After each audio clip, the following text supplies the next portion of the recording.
we'll go ahead and do that this morning. Good to be with you this morning. Thankful for each one here. If you haven't already, you might go ahead and turn over to number 16. That's where we're going to be picking up in our class this morning. Number 16, we'll do that here in just a moment. Before we do that, I've asked Brother Joe Kane, who's visiting with us this morning, to word opening prayer, and then we'll get started this morning.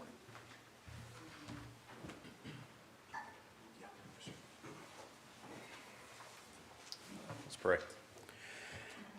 Our Heavenly Father, we're so thankful for the opportunity to come before you today, to be able to come together as a people and be able to open up your word and to study it. We're thankful for the hearts and souls that are here with us today that have made this a priority to come together and to open up your word, to learn more about you and your will for us, the history of your great works and your people. Help us, God, at this time to open up our minds, focus on the text in front of us. Help us to put aside outside thoughts and distractions and treat this time with the reverence and the worthiness that it deserves. We pray for those that are not with us at this hour. We pray, God, that you'll strengthen them, encourage them. We hope to see them with us again soon. Those that are sick, those that are shut in especially, and also those that are traveling. We give thanks to you for our family here, for brothers and sisters and the fellowship that we have with one another. We are so thankful for your patience and your grace with us, all of us imperfect and falling short of your glory, that we may still come to your feet and worship you. We thank you for that, and we thank you for your Son. In his name, amen. Amen.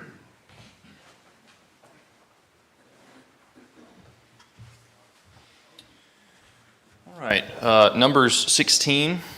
It's about where we are, about what we were ready for on Wednesday when we finished up.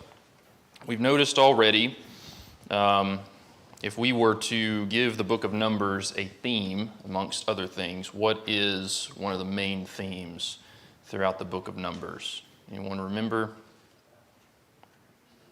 Rebellion. Willful rebellion. That's unfortunately going to continue as we go forward, and we're going to see that this morning as we dig into chapter 16. So looking at question 4 there in your material, I asked there Korah and company, who we have here introduced to us.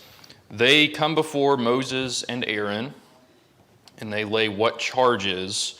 We might phrase that in a different way. You kind of run out of ways to say grumbling and complaining, so this is just another way to say that. But what do they lay at the feet of Moses and Aaron? What do you have for that? They said he put himself above the Lord, and they were upset for him leading them in the wilderness. Yeah, you have. That's kind of the end of the argument, right? Is that you have elevated yourself above, or Moses and Aaron rather have elevated themselves above the rest of the assembly. Do you remember what he says about the assembly specifically, even before this? They're all holy. They are all holy. Is that true, by the way? Is the whole congregation holy? Sure. They're supposed to be, anyway, set apart, consecrated, devoted to God. And Moses actually said he wished they were. Right. Yeah. Earlier in the text, even, Moses said, "I wish that everyone in Israel had this sort of spirit," and that was prophesying. That's a good foreshadowing of the events that we see here. You notice also that he says, "You have gone too far." Keep that phrase in mind as well. We're gonna circle back to that. But all the congregation is holy. The Lord is among them. Also true. This is a familiar charge. Talking about specifically, the last one. Why have Moses and Aaron elevated themselves above the rest of the assembly? This is a similar charge, if you remember, that Aaron himself and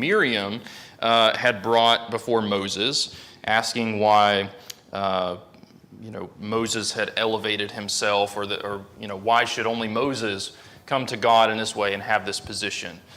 Do you remember who, and we get it in the text here, Korah was a son of who? Son of Izhar, the son of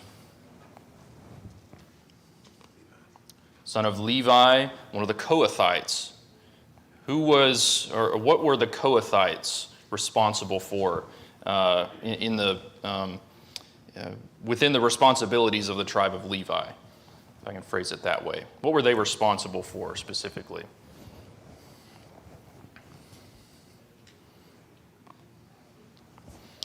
So they carried what items as it pertained to the tabernacle? The furnishings, the holy things, all the way up to the Ark of the Covenant. They were they were responsible for those things in certain ways. When Korah comes here, and by the way, we have Dathan and Abiram mentioned here also. They were the sons of Reuben, so we have two different tribes, and I'll come back to that point also, which is interesting. The Waldrons make a comment on that. But we have specifically Korah, who seems to be kind of the ringleader here, has such a low view of the service that he has been charged with, which is a great privilege to be able to do these things. And yet he says, no, that's not enough for me. I want to elevate myself to the high priest, or to elevate myself to the role of prophet, as Moses is, or the mediator of the covenant. And I think one thing that we can see here as to why this is such a significant event and why the punishment is going to be so severe. Korah is coming against the one who is the high priest, who makes atonement for the people that we've talked about already back in Leviticus 16. He's coming against the prophet, the Lord's chosen prophet. He's coming against the mediator of this covenant. All of these things, and we might even say, I think if you look forward to Deuteronomy 33, for instance, Moses is a type of king even. Korah and the rabble here are all undermining those foreshadowings that are pointing to the Messiah. They are failing miserably in that. They're rejecting the type or the shadow of what's to come. So I think it's significant for us to notice that when Korah and ones like Korah challenge that vision, challenge those prophecies and those types, there are going to be severe consequences, as we're going to see with Korah and company here. Anything else on that question and just what they level against Moses and Aaron? Just one little point that we learned earlier, that the text tells us Moses was the meekest man in all the earth. Yes. It doesn't really matter sometimes, how good a fella is. He's going to have critics. And in this case, that was certainly true. Moses hadn't brought this on himself. This was something that came from the critic and not the object. Right, exactly. They were projecting quite a bit onto Moses and onto Aaron. That's true.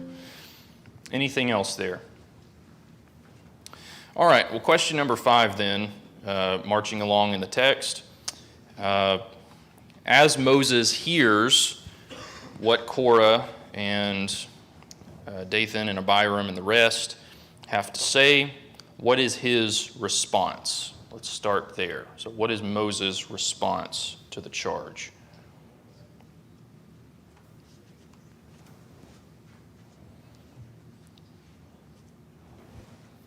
Tomorrow morning the Lord will show who is his and who is holy. Yes. That's kind of the climax of this whole thing. This is going to be how God distinguishes between who is his, or more specifically of who is holy and who is not. I think that's true. Yes, sir. I see another hand, or hear another comment. Yeah. Mm-hmm. He fell on his face. Mm-hmm. And then he went and talked to him. Yes. He shows great humility there at the beginning. And then, yes, he goes and he approaches the one who has brought this charge. This is what I was wanting to contrast just a moment ago, or what I mentioned in contrasting. Korah and the assembly, they had already said, "You have gone too far." That's what they give to Moses and to Aaron. Verse 7, as Moses tells them this process of how the Lord is going to distinguish between one or the other, of who is chosen and who is not, the man whom the Lord chooses shall be the Holy One. You have gone too far, sons of Levi. So they have said, "Moses, Aaron, you've gone too far in what you've done." And Moses says, no. You have gone, and Moses is not saying here, "You've gone against me," I think is the main charge. The main charge is you have gone against God's leadership, God's appointed leadership that he's already set up. And also, verse 9, let's notice this. We'll come back to this again in just a moment.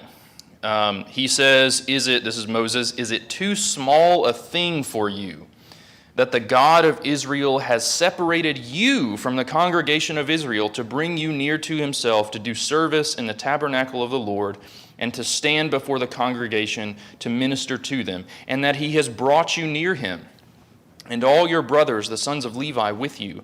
And would you seek the priesthood also? Therefore it is," and this is what I'm getting at, "therefore it is against the Lord that you and all your company have gathered together. What is Aaron that you grumble against him?" So Moses gets to the heart of the matter. They think that their grudge and their beef is with Moses and Aaron, but Moses cuts through all the smoke and says, "No, you have rebelled against the Lord. You have put yourself in direct contrast to the Lord." And again, Moses is recognizing you have such a low view of your work, and that there is just so much wrong with that picture. The second part of this question that I gave for you, what does this teach us further about the concept of holiness? Holiness is, of course, something we've talked about in great detail already throughout the book of Leviticus, but that continues on in the narrative here. So what are some things that maybe we notice about God's concept, particularly of holiness, and then maybe contrasting that with Korah's? Yes, sir. Defined by God. Yeah. Right. And that's we can kick it off there. So Korah and his company, that's where they started, is we get to define what holiness is. The whole congregation is holy, and therefore anyone can kind of rise to the occasion of the same role that you and Aaron have, Moses. But as Brother Barry pointed out, God defines, he designates what is holy. They thought that in many ways holiness was about status, it was about position, it was about who had the best job in their view. But as we've already noticed with Moses even, Moses is the meekest man to walk the earth. He falls down on his face. He approaches Korah himself in that way. They challenge leadership, whereas God says you need to submit to what I have revealed. So there's a lot of different ways that man might think, well, this is what holiness is. But if it's anything less than what God has defined, then it's not true holiness. And that's certainly it's a simple point, but again, a point I think that's worth making. Anything else there on Moses' response to Korah specifically? Yes? Just maybe an application. This is not going out of style. And there's still people who say, well, I don't know why women can't be witches. I mean, just one example of many. Well, it seems to me like this is just as good as that. So this is not a new problem, but the answer's always been the same. You point out, holiness involves separation, and God's the one who does the separating. He's the one that does the designating. Right. If we're not willing to put up with that, we know how he feels about it. From this, he may not open the ground up for us, but we know how he feels about that. That's right.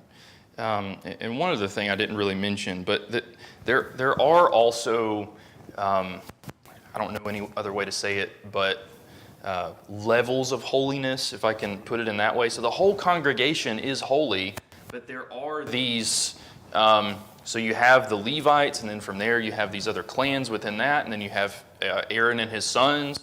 They have specific roles, and you have Aaron himself. So there's all these different aspects of holiness. And so bringing that to the church today, there are all these different roles that we are to be fitted into, and it's not a matter of this, this role over here is so much more of a status position than another. It is all important work. And we need to view it as such, not have a low view of those things, and be thankful for the work that we have been given to do for God, because it is God ordained. I think that's a great point. Anything else there? All right, well then let's get to verses 12 through 14. So evidently, during the course of Moses approaching Korah, sometime during that, Dathan and Abiram have gone off. They've left the scene. Moses sends after them. And what is their response to Moses? What do they say?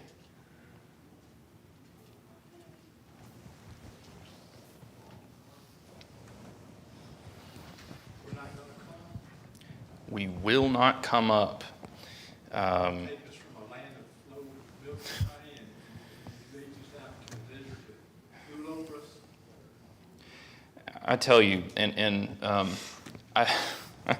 when I read this, I had to read it again when I was going back over the material, or even just preparing for the material.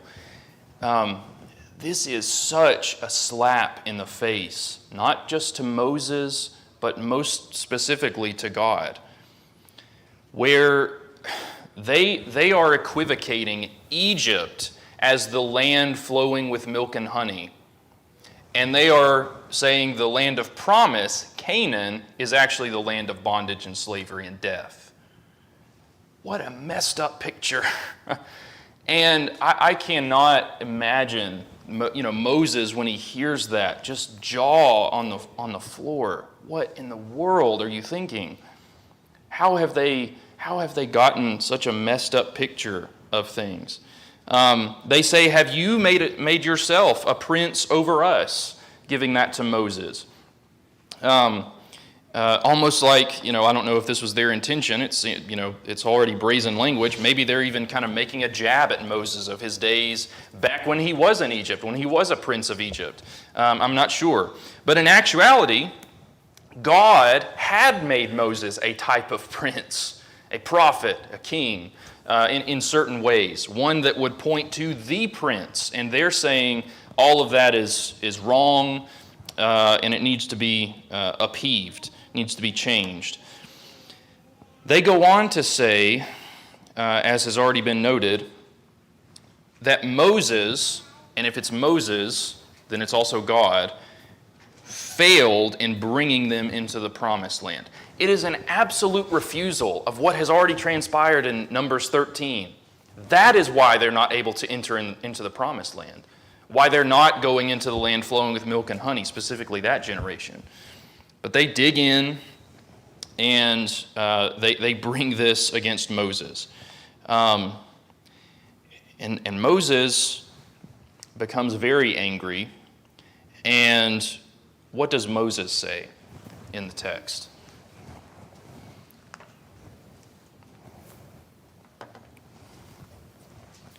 I'm not guilty of anything. Or these people, I'm dead. Yeah. Reminds us a lot of Samuel towards the end of his life when we get to 1 Samuel. And he's talking with the people where he says, I think this is 12 and verse 3, whose ox or donkey have I taken? If I have, then I will pay it back in full. But Moses is saying, first of all, he says to God, he goes to the Lord and he says, do not accept, do not respect any of their offerings. And then he levels that by saying, this has already been mentioned, I have not even taken one donkey from them, not even a beast of burden, an unclean animal I have not taken from them. I have not abused my position in any sort of way. And so we might use the phrase, search my heart, test my heart, and make sure that's not the case. And I don't think he is saying, I think he's recognizing innocence there. He's not seized animals, he's not seized property, he's not even taken one of the smallest or common animals from the people. Yes, sir. Just a quick point, and to that point, isn't that extraordinary? I mean, how many people could have that much power in their hand or that much prominence in their hand and not give in to the temptation of self-interest? Mm-hmm. That's an extraordinary statement to Yeah. make when you think about it. And I guess that goes back to the description of Moses. He was the meekest man who walked the earth. So power under control is how we often describe that, and that's certainly the case when we see that, or this phrase from Moses. But I cannot imagine a more brazen thing to say against Moses and God, to say, Egypt, that was far better, that was the land of promise, and you have failed in bringing us into the promised land. It's just, talk about rewriting history. That is one of the worst jobs of that, or I guess best jobs if we're rewriting history. They did a pretty good job with that in their minds.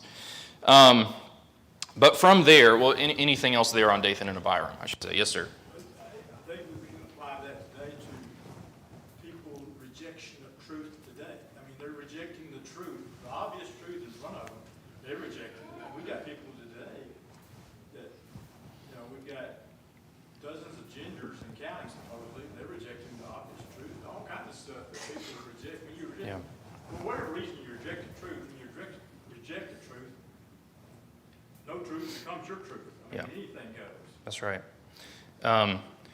And yeah, it occurred to me, I said earlier they had such a low view of their duties and their position.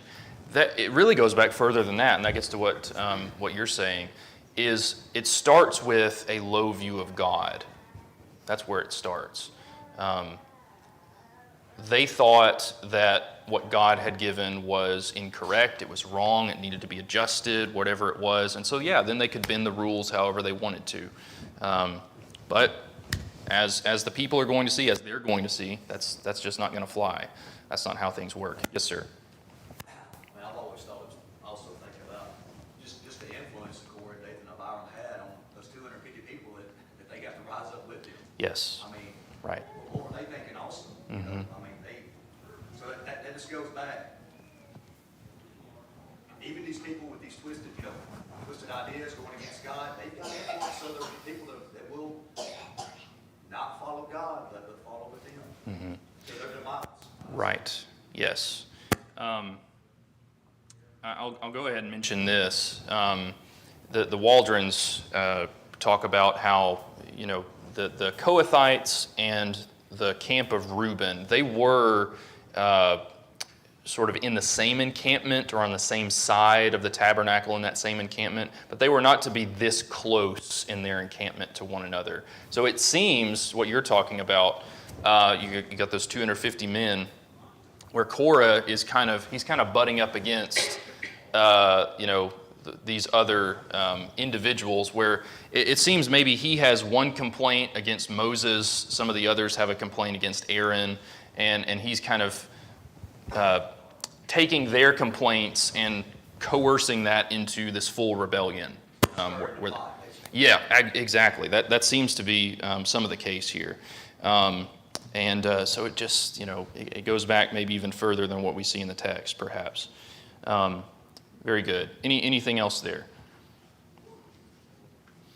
All right. Well, question 7, and this is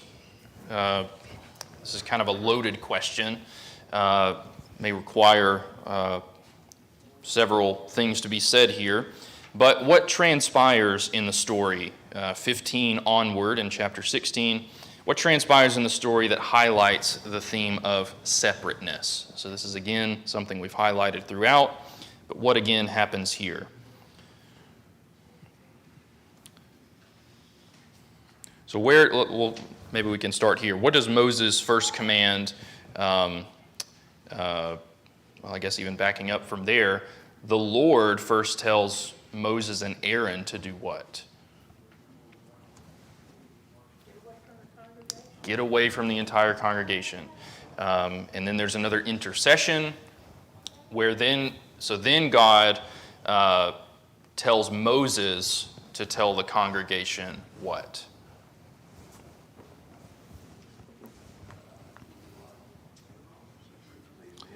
Yeah, you separate from these specific individuals, from Korah, from Dathan, from Abiram, from their encampment, from their tents. And then from there,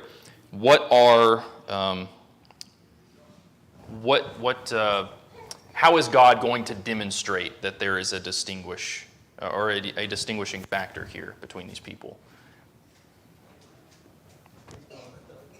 Ground is gonna swallow up those men that were coming against him, and fire's gonna come down on the other people. Right, and we're not even, I think, it says something along the lines of the Lord will create something new if they are indeed in rebellion, and if not, then the opposite. But even before that, what does he tell Korah and his company, the 250 elders, and Aaron specifically to do? Yes? Bring their censers with incense on them before the tent. Yeah, so you have this large mass of people, and then you have Aaron. You have the chosen leader. I would imagine, just kind of trying to imagine that in my head, that would be an incredibly, in some ways, I suppose, intimidating picture. But Aaron knew, well, this is what the Lord has given, and I'm sure that there would have been a lot of confidence in that as well. But what a picture. Doesn't this remind you a lot of in Elijah's day, in the divided kingdom, where Elijah is against all of those prophets of Baal, and in similar fashion, we'll see whose God wins the day. Now Korah and his company think that the God is on their side, but we've already talked about they have a different picture of God than who God truly is. So Korah and his company, they take their censers. And the text even words it, Korah assembled all the congregation against them at the entrance of the tent of meeting. So again, we have this picture of antagonism and rebellion. As it happens, as we've noted already, the glory of the Lord appears. It's not a good thing for certain individuals. Verses 20 and 24, let's note here, the Lord spoke to Moses and to Aaron, saying, "Separate yourselves from among this congregation, that I may consume them in a moment," he says, verse 24. Say to the congregation, get away from the dwelling of Korah, Dathan, and Abiram. So we have that separation again, but Moses says again in verse 28, hereby you shall know that the Lord has sent me to do all these works, and that it has not been of my own accord. So separation, and whatever happens from here, you can know that this is from the Lord. This has not been just me trying to elevate myself. This is God ordained. So then, as has already been mentioned, the Lord causes this new thing to happen where the ground opens up, swallows the rebellious people, and as has also been mentioned, he further consumes those 250 elders with fire. This is that note from the Waldrons. I'll go ahead and read in more detail that I mentioned earlier. They say, under ordinary circumstances, Korah would not have been living next door to Dathan and Abiram, Reubenites, whereas Korah was a Levite of the family of the Kohathites. Both the tribe of Reuben and the Kohathites encamped on the south side of the tabernacle, but the Levites had their own encampment separate from Reuben. So Korah appears to have moved his tent near the tents of his confederates. I like the way that was put. Also, no family is mentioned in connection with Korah. And this is an interesting thing in the text. So no families mentioned in connection with Korah. Only with Dathan and Abiram are families, that is, wives and children, are mentioned. We learn later that the sons of Korah did not die with their father. So with Korah, it was the men who followed him, whether his servants or adherents, who died. So as mentioned earlier, Korah, it seems, was kind of, to use the phrase, stirring the pot there. Does anyone remember the significance of the sons of Korah later on in the history of Israel? What were they instrumental in writing some books? Some of the Psalms we have, the sons of Korah. Korah's descendants, that is what seems to be inferred there from the text, those that did not participate in the rebellion. They would later become temple singers, poets, leaders in worship, the very thing that Korah failed to do here.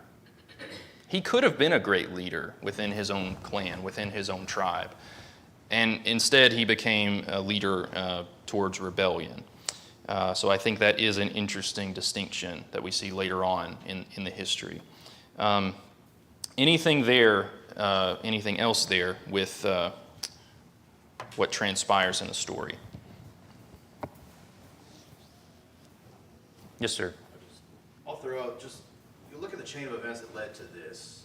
You know, they have just been ousted from the land of Canaan. They wanted to go in, can't go in now. God's rule is that you're going to go to the wilderness. Now you're doing something you don't want to do, and that is you're going to go out to the desert, wander until you die. Yeah. And that's where it tests their respect of authority of Moses. It tests the respect of the authority of God. And that's where obedience is tested, is when you're going to have to do something you don't want to do. And that's where this all just comes to a head. You know, they're pointing fingers at Moses. They're pointing fingers at his authority. He's made himself our leader. Yeah. They've taken us out of the land of promise. You know, all these different reasons are all bubbling up in the surface, but they're just, you can tell where they're talking. You can hear the gossip behind the scenes where they're stirring this up. And this is just fast forwarding these guys who are going to die in the wilderness anyway because of their rebellion to begin with. Yeah, it's almost a kind of a recognition of they know the consequences, and there's nothing they can do to change those consequences. It seems they were angry, antagonistic towards those things in many ways, towards Moses, the one who gave them what that punishment would be. But I think it is what you were saying occurred to me also. Could that first generation could they have turned things around and still been faithful to the Lord? They absolutely could have. I think they still would have suffered the consequences of their prior rebellion, but they could have continued to prepare that next generation that would enter the land. And how much more impactful would that have been? We can only just imagine. Because in so many ways, this first generation was just bent on rebellion and just digging in. I mean, you brought up the sons of Korah. I mean, if they were under the age of 20 or 19, I forget which the number is. I mean, they're amongst that generation that learned to fear the Lord. Yes. And I mean, they saw their father or their grandfather get swallowed up. How impactful would that have been? Absolutely. It had the right impact, it seems, for them. Yeah, it's a great point. Yeah. Anything else? Yes, sir. It's hard to believe. These are the same people not 2 years earlier were crying out to the Lord for relief from Egypt.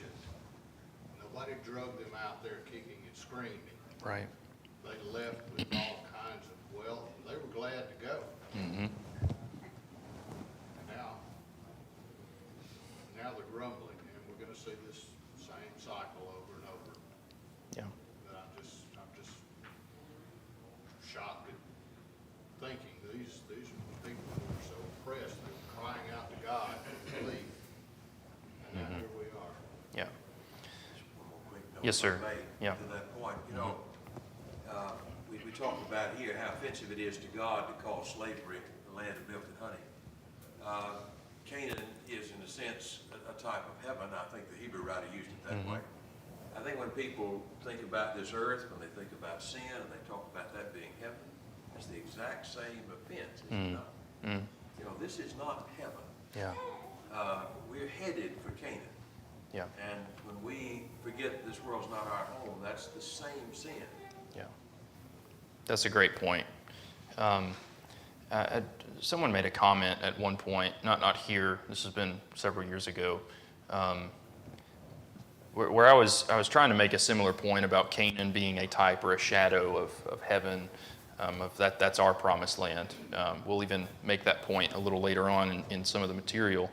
But someone made the comment, they said, I don't want to view heaven as Canaan because it was full of, evil people, and it was filled with strife, and it was filled with rebellion and all these things. But it occurred to me that that's not what it was intended to be, was it? The people made it that. God promised that this, and we've already talked about this back when the spies first spied out the land, it was always meant to be a flourishing land and a land of blessing. But if they forgot God, then that's when things change. So I think that, all of that I appreciate so much. Good points. All right, anything else there on question 7 then? All right, getting into question 8 then. Got a little under 10 minutes here. The people respond to God's judgment by complaining again. What a response to all that's happened here in the story. So the Lord then sends a plague, another plague, amongst the people. In the verses that I've provided there, how is the plague then stopped? How is it stopped in the end? Maybe we should first back up and notice, how is it first, there was an attempt to stop it before 46 and 50, and who tried to intercede? As we've seen already, time and again, Moses and Aaron. But in this particular instance, the Lord does not listen to their pleas. The plague ensues. And you think about the fact that the Lord has threatened annihilation several times prior to this point. This is the first time that it seems he is beginning that process fully, where the plague is in full throttle. He is actually going forward in that process now. So then, how is the plague stopped after this? He stood between the people, well, that started, Mm-hmm. and the ones that hadn't, he stood between the people and the plague made atonement for them. And who stood? Aaron. Aaron, yes. Yeah, Aaron takes incense, stands between the dead and the living. Does that strike an image of anything that maybe we should be thinking about today? Someone that stands between the dead and the living? That Aaron is a type of Christ. I think that is a clear picture here. He not only intercedes for the people, but of course Christ makes perfect intercession. God does hear that intercession. He makes atonement for his people, as we've already talked about, grants life, and Christ does, literally stands between death and life, holding back death and breaking the chains of death so that his people may have life. I think there's just so many ways that you can see Jesus in this particular instance. Anything else on that point? That's just a quick point I wanted to make. Yes, sir. I think you see that God wants to be merciful. Yeah. He's got to be righteous. His judgment, he wants to extend mercy. Yeah. He provides a way by having an intercessor Yeah. that is worthy to do that. Right. That's just said in Christ. Yes, that's right. Yes, sir.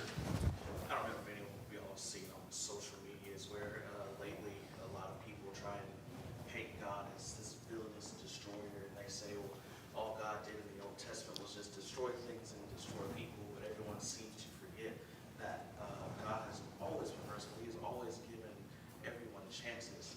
Yeah. And when it comes time for the consequences, everyone wants to forget that, well, I gave you a chance. Mhm. And when we look at the things today, we still have those chances, but we still continue to do the things that we want. We're always met with those consequences, just like here.